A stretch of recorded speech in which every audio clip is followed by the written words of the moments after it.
Hello everyone, welcome to Lex Talk World Talk Show presented by ClickAway Creators. Today we have Mr. Siddharth Das with us. So Mr. Das is a counsel of Calcutta High Court and partner of Oroma Associate. He's a graduate in electronics engineering, a degree holder in law, and he has more than 18 years of rich experience in the field of IPR. He has also served a leading IPR firm in the capacity of patent associate. He is registered to practice as an advocate and patent attorney as well. He is affiliated to the Bar Council of India, AIPPI, and APAA and INTA. He is certified arbitrator by International Chamber of Commerce and certified mediator by WIPO. So, hello, Mr. Das. Thank you for joining us. Thank you. So, Mr. Das, please tell us something about your journey as a legal professional. Hi, everyone. I never had this option. I never had this dream to be a legal professional. This was never my dream because I belong to a family who are educationists. My father and my mother both being in the education sector. And I wanted to be more of an engineer in the beginning. And being from a small part of India, that is the state of Odisha, I never thought of, IPR or maybe law has a future ahead and stuff like that. So it was never my dream. But over the years, once I joined one of the premier institutions after my studies, once I joined one of the premier institutions of India, that is Tata Power, I happened to work in the strategy department. And therein I came in contact with,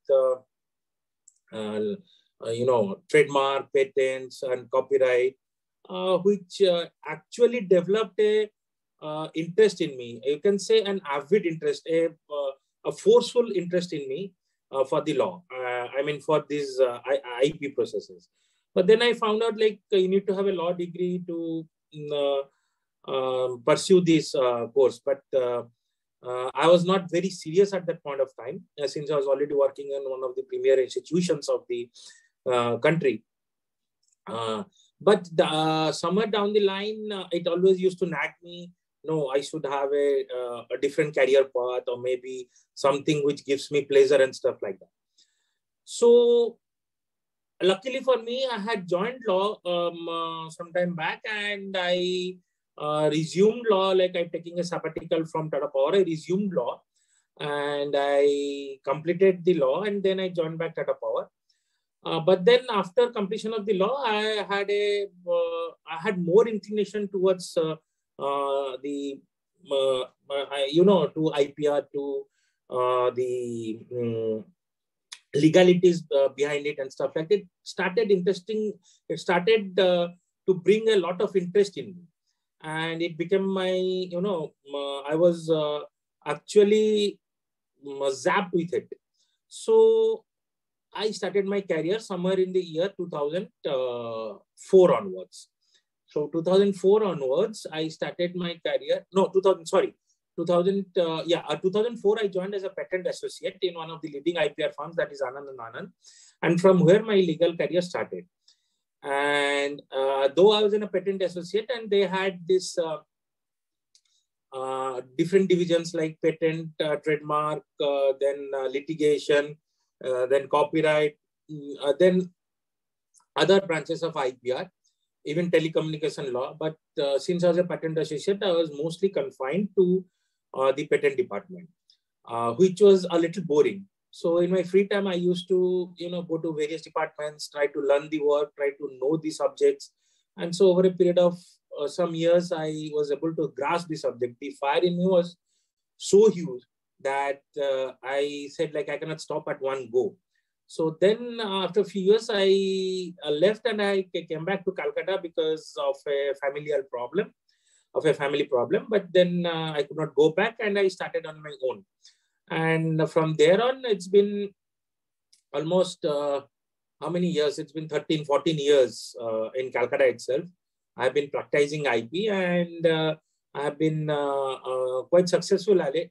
But, being a first generation entrepreneur, because my father and my mother being educationists, so being a first generation entrepreneur, it is quite difficult to stand on your own feet at such a, such a fast pace or maybe at such a first pace. But nevertheless, struggle is always there, and this struggles ignites the fire in me to work more, to know more, because as of today, the intellectual property laws are changing with time, and it keeps me always interested. Like, okay, what new? What more can I offer to my clients? So over the years, depression has been there sometimes, but then that has actually worked in my favor. It has actually spurred me to work more, to gain more knowledge, and work towards my future. Law as a profession has been actually rewarding for me, and even though the struggle is still there, but then I see it as an opportunity, because without struggle, you tend to be complacent. So that has this struggle has never allowed me to become complacent. But yes, step by step,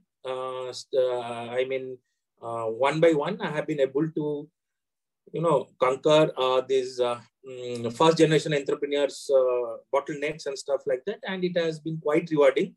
I would say it has been quite rewarding, and it will go a long way with me. And it's law is for me. Law is my profession. Law is my life, and I actually love the legalities behind legalities behind everything. So that's how my year has been. I still struggle today, but then it keeps my fire on.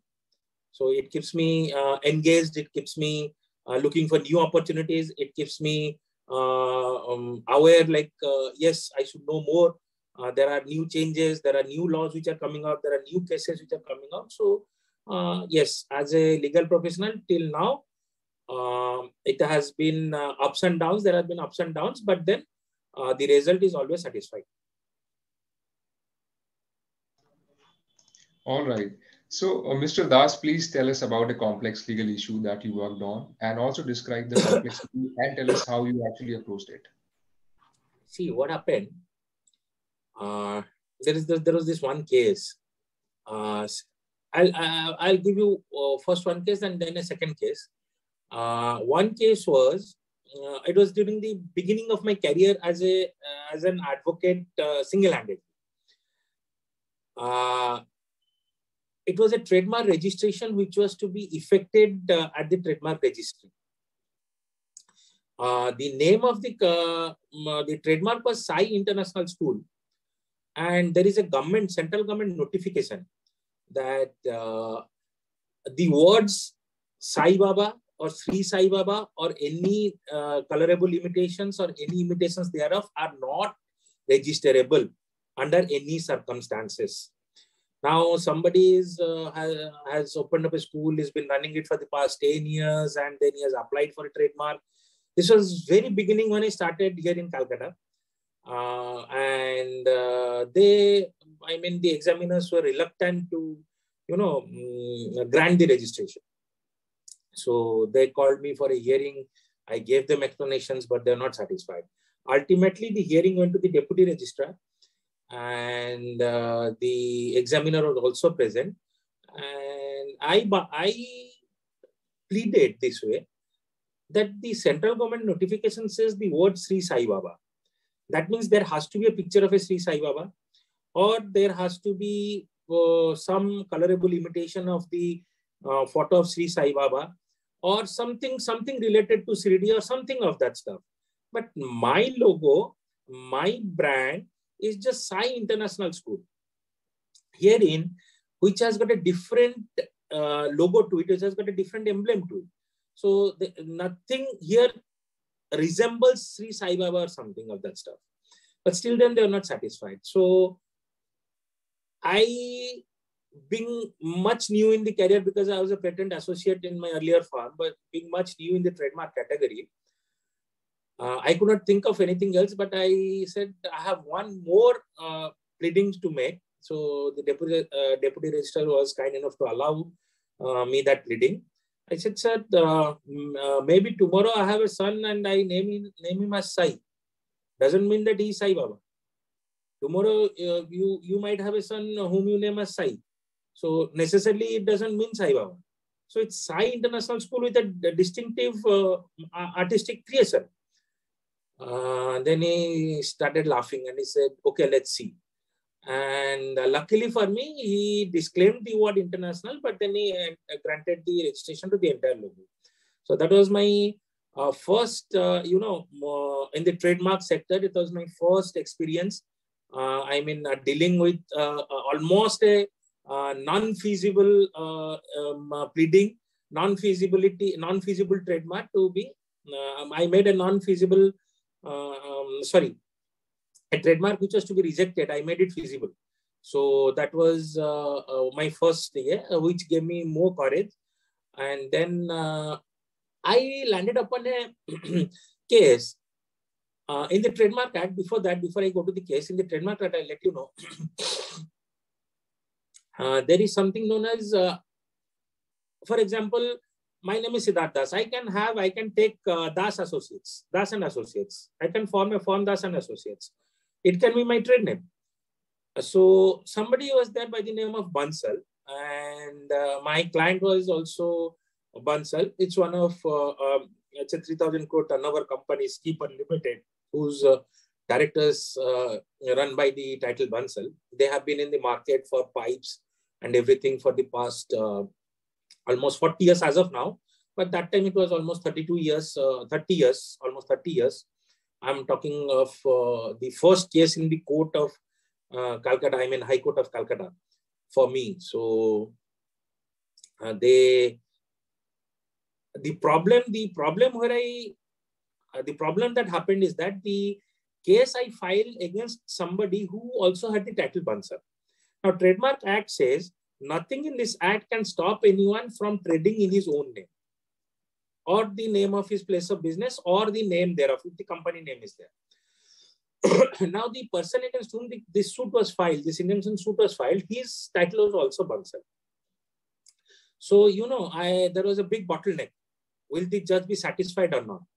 So, ultimately, I pleaded, yes, my lord, see, what is given is true. That my lord has to consider. But then, you have to also consider that I have been here in the market for 30 years. And suddenly out of the blue, somebody else comes as Bansal. Nobody till 30 years. Nobody is there with the name Bansal Pipes or something of that stuff. Or whatever. And somebody comes out with A Bansal Pipes. So what will normally people think?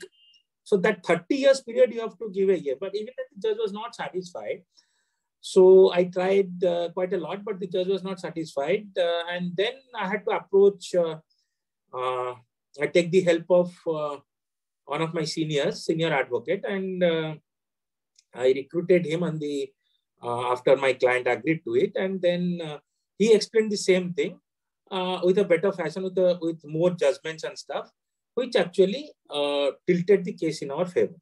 So that was one of the, because you see, an act says you can trade in your own name, but a person trading in his own name was stopped entirely by the court. Basing on that, these 30 years, the 31 years that I have been trading in, that I have provided evidence of, nobody else was there in the market as Bansal, but suddenly this person came in. So that was the turning factor. Even though the act says yes, but that was the turning factor. So this is the second case. Then I had another case in patents. It is actually a funny one, in fact, but nevertheless, I did it while I was a patent associate in my earlier firm. It was a funny one, but nevertheless tiring and very exhaustive, in fact. Somebody wanted to patent a T-shirt. Can you imagine? Somebody wanted to patent a T-shirt. So we got a T-shirt patented, though that patent does not actually mean anything to him, or maybe to the, or maybe it doesn't have a commercial value. But then we got it patented, and it took us a lot of explanation, lot of legalities, a lot of legal precedents we had to show. And then there are a lot of changes in the claims and everything. after which the patent was granted. But unfortunately, you can say the person did not pursue and did not renew the patent. So it was as good as not getting granted, though he got patent granted for a T-shirt, which was actually, I mean, an achievement for me, because I could get a T-shirt patented, which is very common in nature. It does not have any kind of inventive step. Yes, had he said like, if you wear my T-shirt, it would give you the feeling of coolness. So yes, that could have been a patent, because something these fabrics do not offer. These fabrics did not offer at that point of time.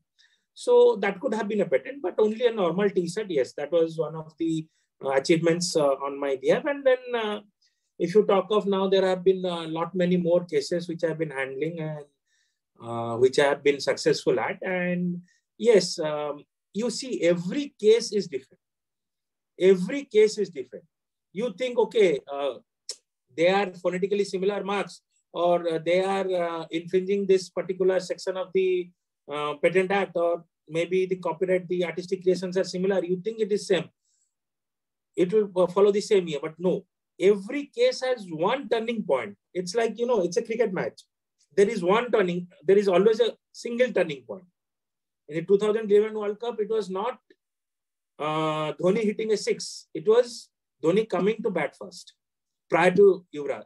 So here, in every case, may it be IPR, may it be any other case, even before the patent registry or the trademark registry, every case is different. There is a particular turning point which has to be called. You can give a lot of precedents and stuff like that, but no, that will not help. There has to be some turning point in which either the examiner or the judge has to be satisfied. So every case is different. It's all the cases are challenging. You cannot say the most challenging case or the least challenging case, but yes, almost all the cases are challenging. Yes, sometimes we get least challenging cases, because sometimes, you have behind you as a double C click away creators. Now I just copy the same logo. So it becomes just a cakewalk for me. Somebody copies the same logo, it just becomes a cakewalk for me. So that kind of cases do come in, but they are few and far between. But then every other case is always challenging, and it actually, you learn from those cases. You learn from those cases. Okay, this is what. In some cases, you see, I'll give you a case which was at Supreme Court, though not held by me, though not pleaded by me.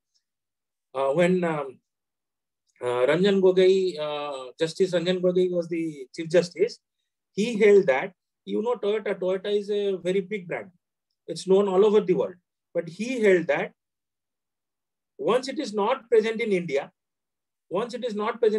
you cannot say that it has acquired goodwill in India, because all the intellectual property rights are territorial in nature.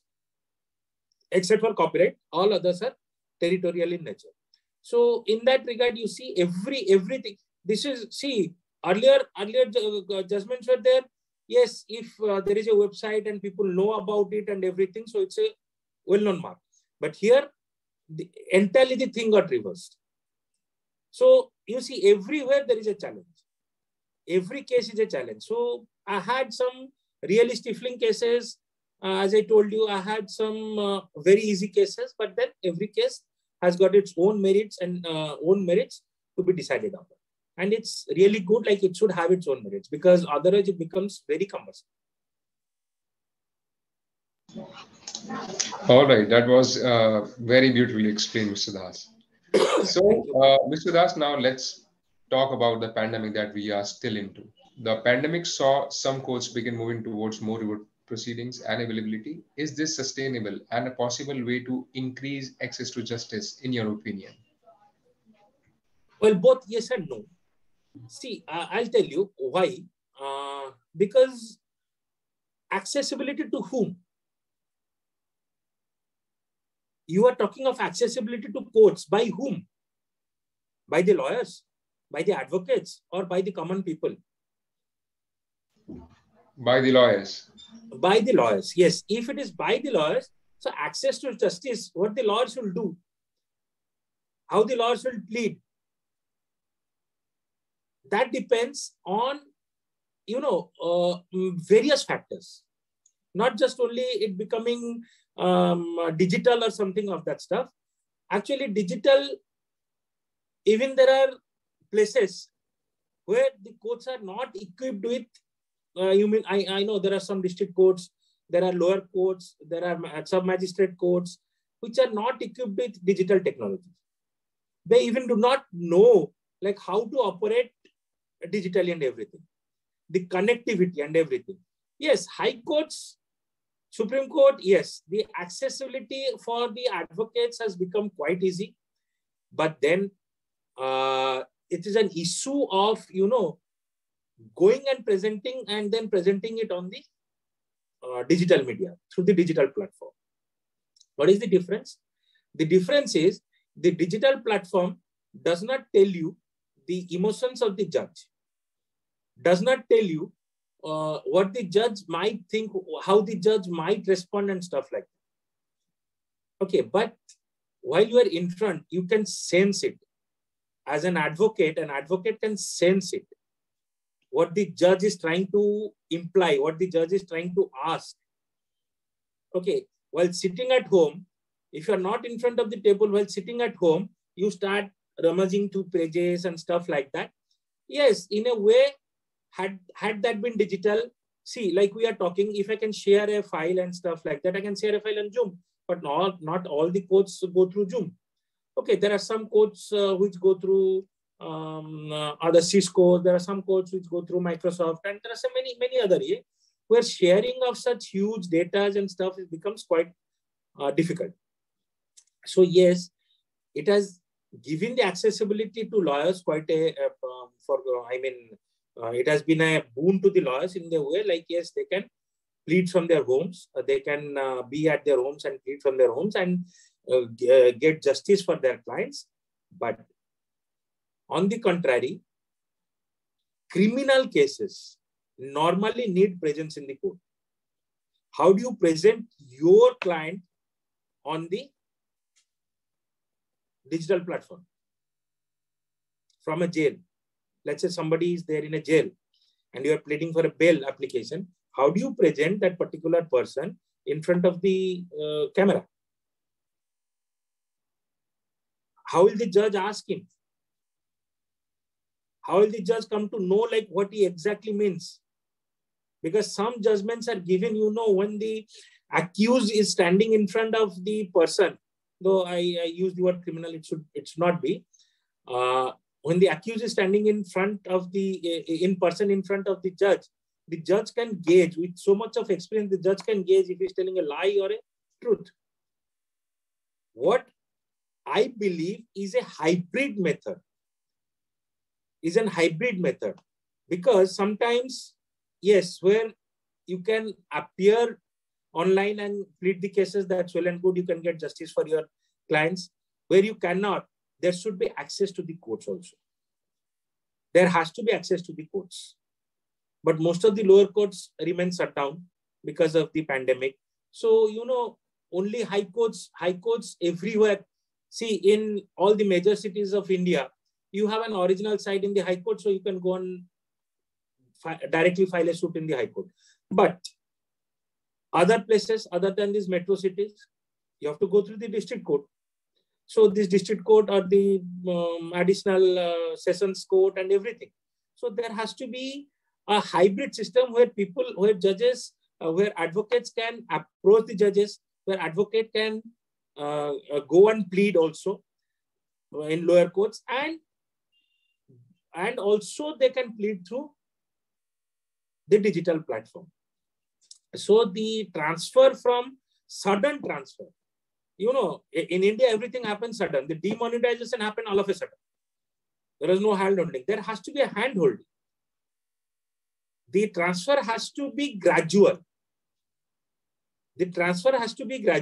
In Delhi High Court, you will not find any papers on the judge's table because the judge has everything in front of him in the form of a computer.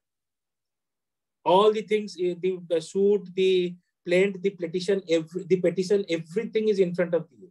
But that has to be gradual. It has not come all of a sudden in the High Court or in the Supreme Court. It has to be gradual. Yes, the challenges are always there. When a new thing comes, the challenges are always there, but it can be handled through a hybrid mode and a gradual, transfer and a gradual transfer of the pleadings to the digital media. All right. That was again very, very well explained, Mr. Das. So what do you think of IP in 2021 and the way forward? See, there has been, I have some figures. Last time, I think during our year, I said them. I'll just take out those figures. Let me just.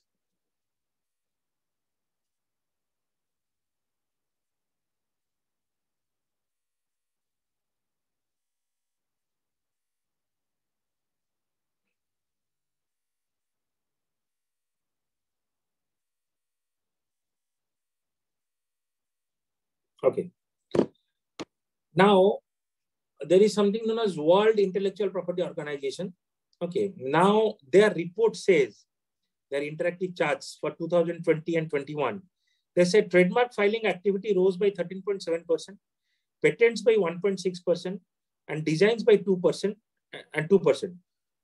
And this data is compiled from 150 national and regional authorities and shows how innovators, designers, and brands are increasingly relying on intellectual property tools to expand their enterprises and seek new growth.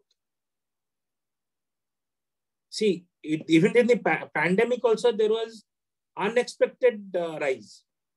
You are today vaccinated. How? Because of this IPR, because of this innovation.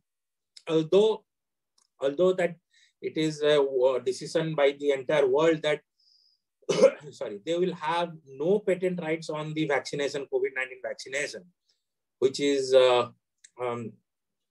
actually good, because then you would have access to the vaccine. The human race could be saved from this catastrophe. And this is what? This is nothing. Had it not been a pandemic, then somebody would have patented it. I'll give you an example. Although we had a discussion on this some time back. You take out a butter from the fridge and you're in a hurry to go to the office. You try to slice through the butter. It doesn't slice through. Even with a knife, it gets broken up. How do you apply butter to the bread? So somebody came out with a thermodynamic knife. What happens when you hold the knife? It starts propagating heat from your fingertips to the tip of the knife. So when you put it in butter, it just simply slices it. And then it becomes easy to apply. So what is this? This is a patent. Small thing. It's a small thing, but this is a patent. Good for it. So intellectual property normally is in the virgin state.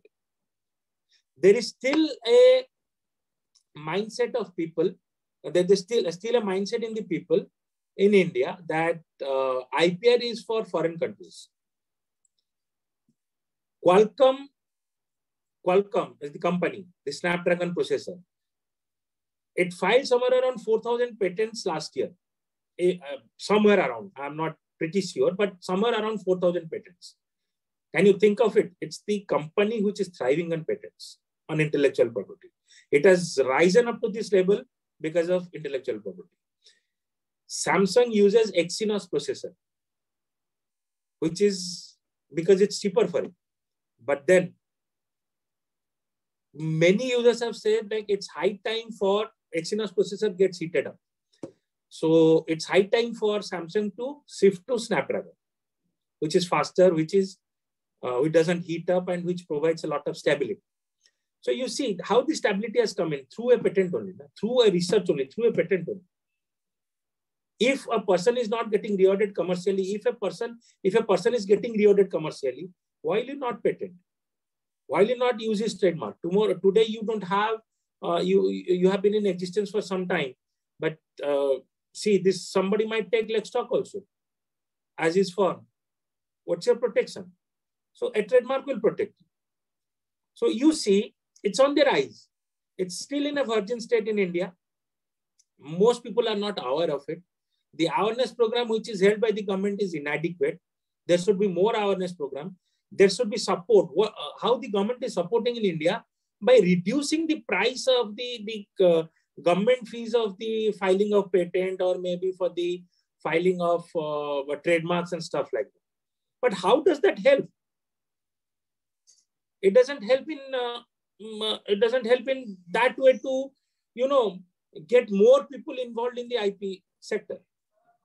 So the only way it will help, the only way the government can help is to create more awareness, is to provide incentives, financial incentives, by not reducing the cost of the filing, but by providing financial incentives for R&D.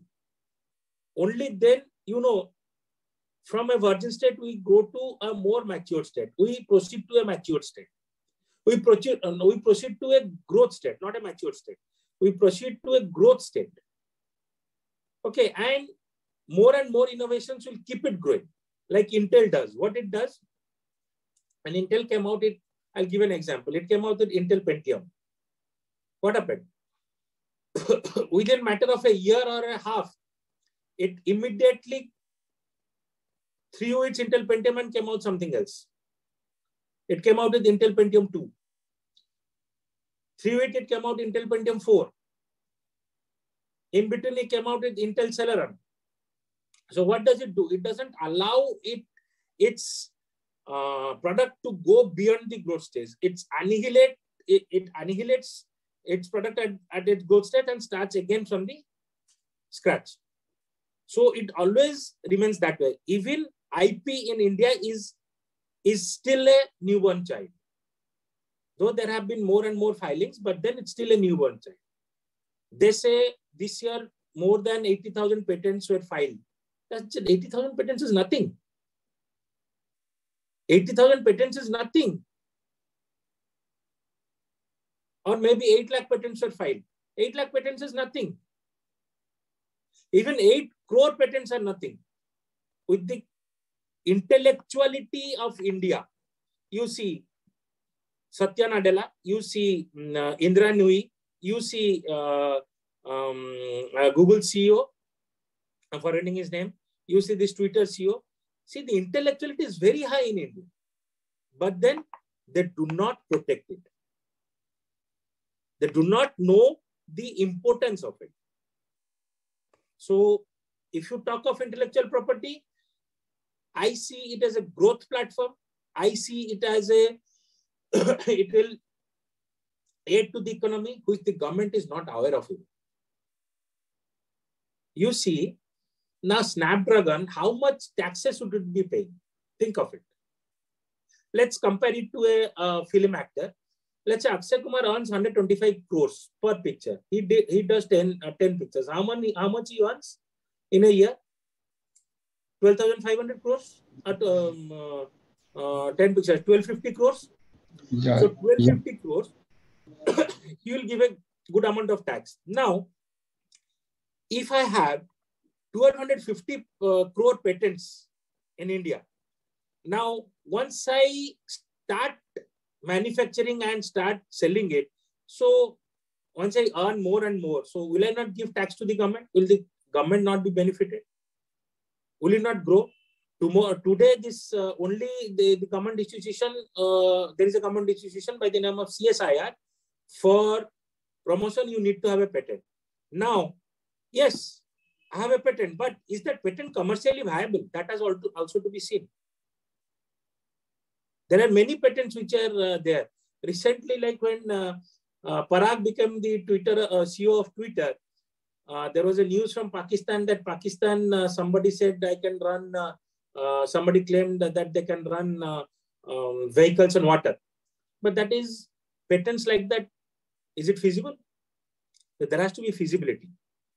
There has to be accountability. There has to be commerciality. The current government is any government for that purpose till today have not been understanding, which China has understood quite well, which US has understood quite well. And for that reason, you see how many phones are there in the market. Xiaomi, OnePlus, Redmi, IOQ, so many phones, which are competing with likes of Samsung, which are competing with the likes of Apple and stuff like that. Why? Because of the R&D, because of their patents.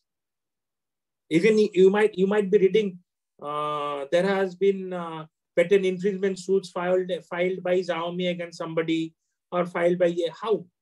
Because of these patents, because of this intellectual property, they are rising. Their economy is rising. The economy will not rise by taxing people like anything. The economy will rise by investing in intellectual property, by investing in people. So how to invest in people? How to invest in intellectual property? By making them by making them accountable. Like, you should have at least one patent which is feasible, which is commercially viable. Somebody in Dutch came out with a new invention which he patented. The invention is, when you open up an umbrella, it opens up like this. Okay. Now, when you close an umbrella, it shuts down like this, shuts down like this. So what happens when you are out in the rain? When you shut it down, the water starts dripping. Okay. So now somebody said, okay, it will open up the way it opens, but when you close it, it will close upside down so that the water gets trapped. And you start avoiding messy floors, you start avoiding messy papers and stuff like that. Now, see, small invention, nothing much. Very, very small inventions, but actually viable, actually commercially viable. And as I said, as we had a talk some time back, in Indian mythology, Goddess Lakshmi is the god of wealth. Goddess Saraswati is the goddess of intellectuality and everything. So they never are together. If somebody is highly intellectual, you see he will not have money. And if somebody has a lot of money, he is not that intellectual. Okay, so, but intellectual property is such a field which brings, if you create something, intellectual property is something, creation of the mind. So for creation of the mind, you need Goddess Saraswati with you. Now, when there's a creation of mind, it has to be commercially viable. That means Goddess Lakshmi has to flow into you. So you see, this is one thing which combines both. So there has to be an investment from the government, from the people into intellectual property, because this will see a rise in the economy. This will see a rise in the status of the people. This will just rise in the country's image in the whole entire world. So intellectual property, 5 years down the line, you're talking of 5 years down the line, it is going to stay. It is forever. The more and more you work on it, the more and more you get to know about it. All right. Thank you so much for sharing such great insights with us. Now we look forward to having a great chat with you again in the future on some other trending topics in the international legal space. For our viewers, if you like this chat with Mr. Siddharth Das, please like and share this video, and also subscribe to ClickAway Creators YouTube channel to appreciate what we do. And you have more coming from the legal space. So this is Nikhil for Let's Talk World signing off. Thank you so much.